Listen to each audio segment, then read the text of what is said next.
Hello everyone. आज हम Germany के बारे में डिस्कस करेंगे। इसका जो यूनिफिकेशन हुआ था 19वीं शताब्दी में, ये वर्ल्ड हिस्ट्री जो कि मेंस पेपर में पूछा जाता है उसका एक पार्ट है। जीएस पेपर 1 का अगर आप सिलेबस उठा के देखेंगे तो उसमें ऊपर से पॉइंट नंबर 5 जो है उसमें वर्ल्ड हिस्ट्री का सिलेबस मेंशन्ड है, तो उसका एक टॉपिक है ये यूनिफिकेशन ऑफ जर्मनी। तो चलिए इसको आज देख लेते हैं। जर्मनी इन 18th सेंचुरी क्या था कि ये एक जो पूरा जर्मनी था वो नंबर ऑफ अलग अलग स्टेट्स में डिवाइडेड था। मतलब ये पूरा यूनिफाइड एक स्टेट, यहाँ पे स्टेट से प्रोविंस का मतलब नहीं है, अलग अलग आप राज्य समझ सकते हैं। जैसे अलग अलग किंगडम होते थे ना इंडिया में भी, उसी तरीके से कि अलग अलग राज्य होते थे। मतलब स्टेट मतलब पूरा के पूरा एक कंट्री जो कि अलग राजा का शासन होता था। तो क्या था कि कुछ तो इतने छोटे थे कि वो सिर्फ एक सिटी तक कन्फाइंड थे, और जब नेपोलियन की वॉर्स हुई थी, वो पूरे विश्व पे कॉन्कर करने की कोशिश कर रहे थे, तो बहुत सारे स्टेट्स जो थे वो तभी ही ख़त्म हो गए थे। तभी वो सारे नेपोलियन ने जीत लिए थे, या उन राजाओं के पास उतना पैसा या उतनी स्टेबिलिटी नहीं थी कि वो फर्दर और अपने स्टेट को रन कर सकें। सिर्फ जो बड़े बड़े स्टेट्स कौन से बचे थे, तो उनमें से था प्रशिया, वुटेम्बर्ग, बवेरिया, सैक्सनी। प्रशिया जो था इसमें से सबसे ज़्यादा पावरफुल था, एक एरिया वाइज भी और मिलिटरीली भी। मतलब वो खुद को डिफेंड कर सकता था इजीली नहीं, मतलब अगर वो चाहे तो ऐसी सिचुएशन थी 18th सेंचुरी के टाइम पे। फिर अगली इम्पॉर्टेंट बात यह है कि हम ये पढ़ते क्यों हैं, यूनिफिकेशन ऑफ जर्मनी, क्यों उसको एकजुट करना ज़रूरी था। तो ऐसी क्या प्रॉब्लम्स आ रही थी जो अलग अलग टुकड़े थे जर्मनी के उसमें, कि सब लोग ये चाहते थे कि उसको यूनिफाई कर दिया जाए, एकजुट कर दिया जाए। एक तो ये था कि इकोनॉमिक डेवलपमेंट नहीं हो पा रहा था। आप समझ ही सकते हैं जब छोटे छोटे राजा हैं तो अपना राज्य कैसे रन करेंगे, छोटी छोटी रियासतें हैं, तो इसलिए इकोनॉमी उतनी अच्छी चल नहीं पा रही थी। और सोशल और पॉलिटिकल कंडीशंस बहुत ही ऑप्रेसिव थी, बिल्कुल बैकवर्ड थी। मतलब राजा जैसे बहुत डिक्टेटरशिप नहीं होती है कि हाँ दूसरे को या जो मतलब कर्मचारी हैं उनको बिल्कुल एक्सप्लॉइट करके सबसे ज़्यादा उनसे टैक्स वसूल करके, उनके कोई राइट्स नहीं, कुछ नहीं, सोशल और पॉलिटिकल कोई राइट्स की तो तब बात ही नहीं होती थी। तो उनकी कंडीशन बहुत ही ज़्यादा ख़राब होती थी। ना उन्हें इलेक्ट करने का कोई अधिकार होता था राजा को, क्योंकि हेरिडिटरी होता था सब कुछ। तो इसलिए हर कोई चाहता था कि ये हट जाए। और ये लोगों को समझ में कब आई कि जब फ्रेंच रेवोल्यूशन हुआ, वहाँ पे जब फ्रेंच रेवोल्यूशन में डिस्कस करूँगी तो आपको पता लगेगा कि जो राजा रानी थे उन्हें, मतलब रानी खासकर, उन्हें कोई मतलब ही नहीं था। वो तो ये तक कह देती थी कि अच्छा लोगों के पास ब्रेड नहीं है खाने को तो वो केक क्यों नहीं खा लेते। तो वहाँ ऐसा हुआ था कि वो पूरा उनको टॉपल कर दिया गया था और फिर एक रिपब्लिक स्टेट वो स्टैब्लिश हुआ था।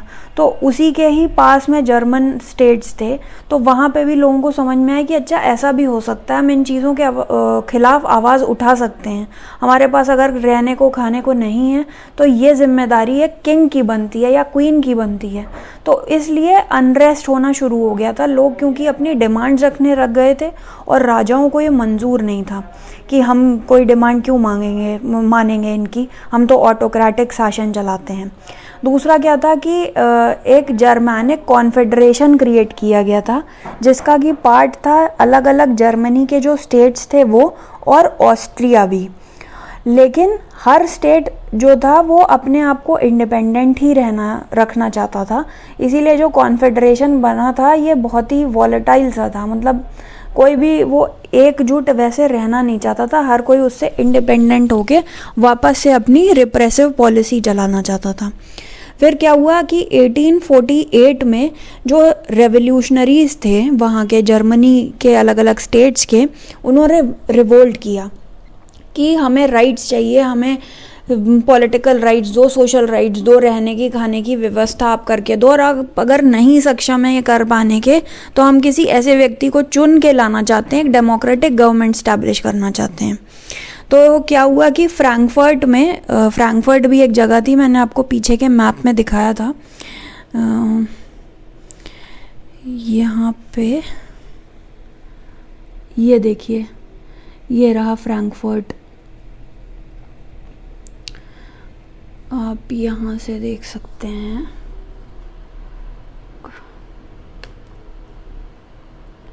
ये है ना, तो यहाँ पे एक कॉन्फ्रेंस टाइप की ऑर्गेनाइज करी गई। किन लोगों की? यही जो रेवोल्यूशनरीज थे, ये सब वहाँ पे पहुँचे। वहाँ पे क्या करने के लिए? कॉन्स्टिट्यूशन लिखने के लिए, अपने एक नए यूनिफाइड जर्मनी देश का। और ये डिसाइड किया गया कि ठीक है, हम मोनार्की को एक्सेप्ट कर लेंगे। जो प्रशिया, जो सबसे बड़ा राज्य था, उसके जो किंग हैं उनको एज अ मोनार्क इस सब चीज़ का हेड मान लेंगे, लेकिन चुने हुए लोग वहाँ पे आएंगे जो कि डिसाइड करेंगे कि कैसे पूरा ये शासन चलेगा। लेकिन जो प्रशियन किंग थे, जैसे कि मैंने आपको शुरुआत में बताया था कि वो सबसे बड़ा एक्सटेंट में भी राज्य था और मिलिटरीली भी बड़ा राज्य था, तो उन्होंने ये चीज़ एक्सेप्ट नहीं की, क्योंकि उन्हें पता था कि ये किसी ना किसी तरीके से इनको सप्रेस कर ले जाएंगे। तो उन्होंने रिफ्यूज़ कर दिया और रिप्रेसिव प्रैक्टिसेस शुरू कर दी। तो ये जो कॉन्फेडरेशन था, ये बिल्कुल, इसके कोई मायने नहीं रह गए, ये जैसे ख़त्म ही हो गया था। इस खेल में आगे एंट्री होती है बिस्मार्क जी की। ये क्या हैं? ये एक एरिस्टोक्रेटिक फैमिली ऑफ जर्मनी को बिलोंग करते हैं, और ये इसीलिए चाहते थे कि जो प्रीडोमिनेंस है एरिस्टोक्रेट्स, मतलब अमीर लोग एक तरीके से, जिनका दबदबा था, बोलबाला था वहाँ पे, तो वो ही राज करते रहें या उनकी बात सुनी जाए। जैसे ऐसी रिप्रेसिव पॉलिसीज़ होती हैं ना कि जो गरीब है उसकी आधी सैलरी का टैक्स ले लिया जाता है, लेकिन जो ऊपर के हाई क्लास के लोग हैं, एरिस्टोक्रेट्स हैं और क्लर्जी मैन हैं, जैसे क्लर्जी तो यहाँ पे नहीं था, वो फ्रांस में था, पर जो भी, जिनको भी सोसाइटी में हायर दर्जा दिया जाता है, उन लोगों से कोई टैक्स नहीं कलेक्ट किया जाता था, जबकि उनके पास सबसे ज़्यादा पैसा होता था टैक्स पे करने के लिए। तो ये policy of blood and iron लेकर आए। उसमें क्या था? इससे सिंपल बात समझ में आती है कि ब्लड एंड आयरन मतलब कि वॉर में बिलीव करते थे ये। और जैसा कि पीछे आपने देखा कि जो 1848 का रेवोल्यूशन था, वो एक तरीके से फेल ही हो गया था, क्योंकि जब फ्रैंकफर्ट में वो कॉन्फेडरेशन हुई तो वो बात प्रशियन किंग ने मानी नहीं और वो वापस से अपनी रिप्रेसिव पॉलिसीज़ उन्होंने शुरू कर दी। तो अब डेमोक्रेसी तो बची नहीं, वापस से जितना भी था कॉन्फेडरेशन, वो एक मिलिटरीली गठित स्टेट हो गया, तो मिलिटरिस्टिक स्टेट था। अब क्या था कि जो जर्मैनिक कॉन्फेडरेशन था, इसमें से ये ऑस्ट्रिया को हटाना चाहता था। बिस्मार्क व्यक्ति जो था, ये चाहता था कि आपको पीछे मैंने बताया था कि Germanic confederation constituted of Germany states and Austria, तो he wanted to remove Austria out of it. तो इसने क्या चाल चली कि पहले तो ये ऑस्ट्रिया के साथ मिल गया डेनमार्क के खिलाफ लड़ाई करने के लिए। और ऐसा क्यों किया? क्योंकि कुछ स्ट्रैटेजिक लोकेशंस थी, कुछ जो दो जगहें थी बेसिकली, होल्स्टीन और एक और थी, वो उसको कब्जा करना चाहता था, तो उसमें इसको ऑस्ट्रिया की मदद लगती। दूसरी जगह का नाम था स्क्लेज्विग और पहली मैंने आपको बताई होल्स्टीन। तो ये कैप्चर करने के लिए इसने ऑस्ट्रिया के साथ मिल लिया। उसके बाद क्या किया इसने? इटली के साथ हाथ मिलाया ऑस्ट्रिया को रिमूव करने के लिए जर्मैनिक कॉन्फेडरेशन से। जैसे मैंने कि आपको ऊपर बताया कि ये ऑस्ट्रिया को रिमूव करना चाहता था, तो ये इन्होंने रिमूव कर दिया, ऑस्ट्रिया को अलग कर दिया।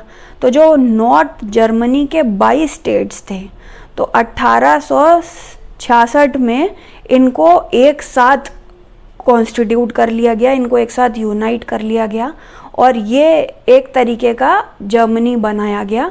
और जहाँ पे इन्होंने क्या किया कि किंग ऑफ प्रशिया, वो हेरिडिटरी किंग, वो पहले भी वो लोग कह रहे थे, लेकिन प्रशियन किंग को ये प्रॉब्लम थी कि भाई इलेक्टेड लोगों की बात मैं क्यों मानूंगा, मैं तो किंग हूँ, मैं तो पावरफुल हूँ, मैं इनकी बात क्यों मानूं। जब वो 22 स्टेट्स यूनिफाई हो गए जर्मनी के, अब क्या हुआ कि प्रशिया और फ्रांस की लड़ाई हुई। क्या हालात थे ज़रा ये देख लेते हैं कि 1870 के आसपास लुई बोनापार्टे जो थे वो फ्रांस में राजा थे और उनकी पावर जो थी वो डिक्लाइन कर रही थी। तो इन्होंने क्या किया कि इन्होंने सोचा कि अब मैं ऐसा करता हूँ कि प्रशिया पे वॉर कर देता हूँ और वो जीत लूँगा उसका कुछ हिस्सा या वो, तो मेरी लोगों में वापस से लाइकेबिलिटी बढ़ जाएगी, लोग मुझे पसंद करने लगेंगे और मुझे राजा वापस से मानना शुरू कर देंगे। लेकिन हुआ क्या कि ये हार गए थे। क्यों ऐसा हुआ था? बेसिकली इनको ये प्रोत्साहित या मतलब इनको चैलेंज बिस्मार्क नहीं किया था। वो जानता था कि प्रशिया इतना ज़्यादा पावरफुल है, बेसिकली जो 22 स्टेट्स थे जर्मनी के, कि फ्रांस का कोई चांस ही नहीं है। एक तो इनकी लोकप्रियता नहीं है, दूसरा इनके पास पैसा नहीं है, उतना सपोर्ट नहीं है, और मिलिट्री इनकी उतनी ऑर्गेनाइज नहीं है। तो बिस्मार्क ऑलरेडी न्यू कि if I challenge France it will be defeated, and that is what happened. France हार गया। फिर क्या हुआ कि जो बचे हुए स्टेट्स थे जर्मनी के, वो बिस्मार्क ने वापस से अब्जॉर्ब कर लिए, जो 22 स्टेट्स थे उनमें मिला के, और 10 ऐसे हुआ पूरा जर्मनी का यूनिफिकेशन। अब आगे इसमें क्या हुआ कि जैसे कोरोनेशन, एक ताजपोशी सेरेमनी जो होती है ना राजा की, तो वो जर्मनी के अंदर नहीं हुई, वो फ्रांस के वर्साई में हुई, जो कि फ्रेंच राजाओं का पैलेस होता था वहाँ पे, ये दिखाने के लिए कि तुम हमसे बच के ही रहो, हमारे सामने फिर से सिर उठाने की कोशिश मत करना। तो जब पूरा जर्मनी यूटिलाइज हो गया, वहाँ पे एक मिलिट्री पावर स्टैब्लिश हो गई, और जो कि एरिस्टोक्रेटिक थी और बहुत ही मतलब पावरफुल थी, तो इन्होंने क्या किया, अचानक से हैवी इंडस्ट्रियलाइजेशन किया। देखिए कोई भी चीज़ सोसाइटी में लाने में समय लगता है, धीरे धीरे होती है, लेकिन अगर आप उसको फास्ट फॉरवर्ड करना चाहेंगे बाकी लोगों से कॉम्पीट करने के लिए, तो you will have to burn the midnight oil. मतलब आपको बहुत मेहनत करनी पड़ेगी, और बहुत मेहनत किसके उस पे होती है, मतलब किसको एक्सप्लॉइट किया जाता है, जो कॉमन मैन होता है। इंडस्ट्री में कौन काम करेगा पूरी तरीके से? ऑफकोर्स आज भी मैकेनाइज नहीं है इंडस्ट्रीज, तो तब की तो आप बात ही रहने दीजिए। तो लेबर काम करता है वहाँ, तो उनको एक्सप्लॉइट करके बिल्कुल इन्होंने हैवी इंडस्ट्रियलाइजेशन किया, खूब अपनी पावर को और बढ़ाया। और जो ये मिलिटरिज्म था, इसकी ये ऑफ कोर्स प्रूव हुआ कि ये बहुत ही डिजास्ट्रस है टुवर्ड्स इट्स पीपल, क्योंकि वो उनको लोगों की पड़ी ही नहीं थी। उन्हें सिर्फ ये था कि हमें एक सुपर पावर की तरह आगे बढ़ना है, और फर्दर फ्रांस और ब्रिटेन जैसा करा करते थे कि अलग अलग अपनी कॉलोनीज एस्टैब्लिश करते थे पूरे वर्ल्ड में रॉ मटेरियल के लिए, तो हमें भी वही काम करना है। तो इनका बेसिक उद्देश्य सिर्फ यही था। इसी के साथ यहाँ पे यूनिफिकेशन ऑफ जर्मनी ख़त्म होता है। आपको कैसा लगा प्लीज़ नीचे कमेंट करके बताइए। अगर आपको ये वीडियो पसंद आया तो इसको लाइक करिए, मेरे चैनल को सब्सक्राइब करिए और लोगों के साथ शेयर करिए। आपके लाइक, शेयर एंड सब्सक्राइब करने से मुझे और प्रोत्साहन मिलता है और मैं फर्दर और ऐसी वीडियोज़ लाती रहूँगी आपके लिए। Thank you so much for watching this video. Have a wonderful day ahead. Bye.